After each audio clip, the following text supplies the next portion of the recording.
कि एक हाथी के 2 सूंड हैं और ये देखकर मेरे आश्चर्य का ठिकाना ना रहा।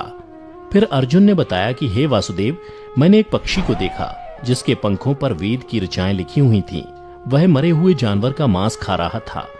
फिर अर्जुन के बाद भीम ने भी श्री कृष्ण को बताया कि हे कृष्ण, मैंने देखा एक गाय ने बछड़े को जन्म दिया है और जन्म के बाद वह बछड़े को इतना चाट रही है कि बछड़ा लहूलुहान हो गया, जिसे देखकर मैं हैरान हो गया।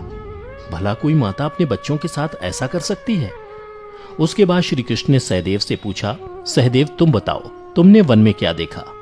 तब सहदेव श्री कृष्ण से बोले, हे वासुदेव, मैंने वन में देखा कि एक जगह 6-7 कुएं हैं और आसपास के कुओं में पानी है, किंतु बीच का कुआं खाली है। बीच का कुआं गहरा है, फिर भी पानी नहीं है। यह देखकर मुझे घोर आश्चर्य हुआ कि ऐसा कैसे हो सकता है।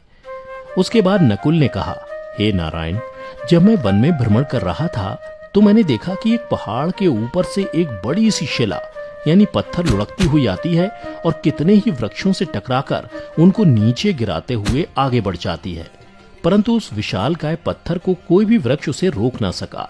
इसके अलावा वह शिला कितनी ही अन्य शिलाओं के साथ टकराई, पर फिर भी वह रुकी नहीं। अंत में एक अत्यंत छोटे पौधे का स्पर्श होते ही वह स्थिर हो गई।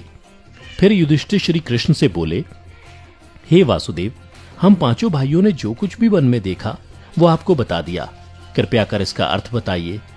तब श्री कृष्ण ने युधिष्ठिर से कहा, हे धर्मराज, जैसा कि आपने कहा कि आपने 2 सूंड वाला हाथी देखा, जिसका यह अर्थ हुआ कि कलयुग में ऐसे लोगों का राज होगा जो बोलेंगे कुछ, करेंगे कुछ।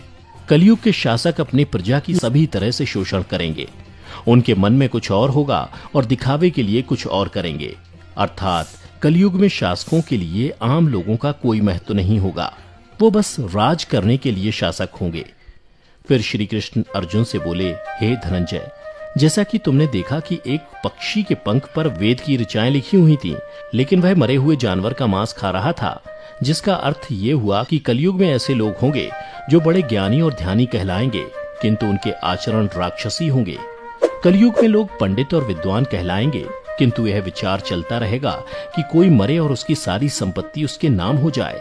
अर्थात कलयुग के मनुष्य धन और संपत्ति के लोभी होंगे, भले ही उनके पास कितना ही ज्ञान क्यों ना हो। इसके अलावा हे अर्जुन, कलयुग में हर जाति धर्म के प्रमुख पद पर बैठे लोग विचार करेंगे कि कब कोई किसी पद से हटे और हम उस पर विराजमान हो जाएं। कलयुग में ऐसे लोगों की संख्या बहुतायत होगी, कोई कोई विरला ही संत पुरुष होगा। अर्जुन के बाद श्री कृष्ण भीम से बोले, हे गदाधर, जैसा कि तुमने देखा कि एक गाय अपने बछड़े को इतना चाटने लगी कि वो बछड़ा लहूलुहान हो गया, अर्थात कलयुग की माता अपनी संतानों पर इतनी ममता बरसाएंगी कि बच्चों को खुद का विकास करने का मौका ही नहीं मिलेगा, जिसके कारण मोह माया में पड़कर वे बर्बाद हो जाएंगे। इसके अलावा किसी का बेटा घर छोड़कर साधु बनेगा तो हजारों व्यक्ति दर्शन करेंगे, किंतु जब मनुष्य का अपना बेटा साधु बनेगा तो रोएंगे कि मेरे बेटे का क्या होगा। इतनी सारी ममता होगी कि उसे मोह माया और परिवार में ही बांध कर रखेंगे और उसका जीवन वहीं खत्म हो जाएगा। अंत में बेचारा अनाथ होकर मरेगा। भीम जब श्री कृष्ण के जवाब से संतुष्ट हो गए, तब भगवान श्री कृष्ण ने सहदेव से कहा, सहदेव, जैसा कि तुमने बताया कि तुमने वन में 5-7 भरे कुओं के बीच एक कुआं एकदम खाली देखा, जिसका अर्थ ये हुआ कि कलयुग में पैसे वाले अर्थात धनी लोग अपने पुत्र पुत्री के विवाह में या फिर आलीशान भवन बनाने में लाखों रुपए खर्च कर देंगे, परंतु उनके पड़ोस में ही यदि कोई भूखा प्यासा मर रहा होगा तो वह उसकी कोई सहायता नहीं करेंगे। भले ही उनका अपना ही सगा भूख से मर जाएगा, लेकिन वो देखते रहेंगे।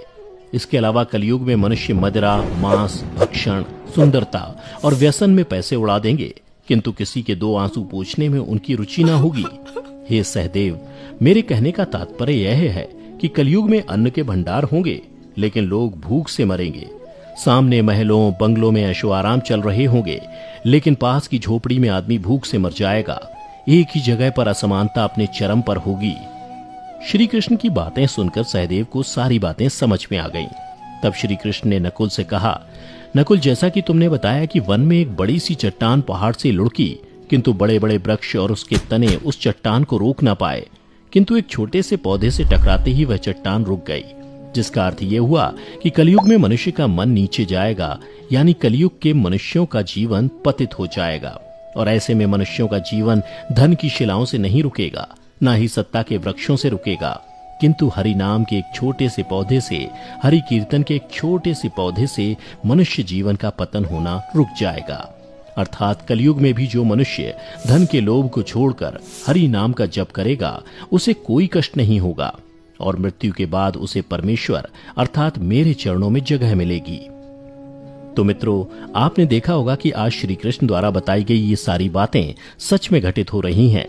इसलिए मनुष्यों को चाहिए कि कलयुग में वह धर्म का पालन करें और श्री हरि नाम का भजन करें, तो उसका जीवन सफल हो जाएगा।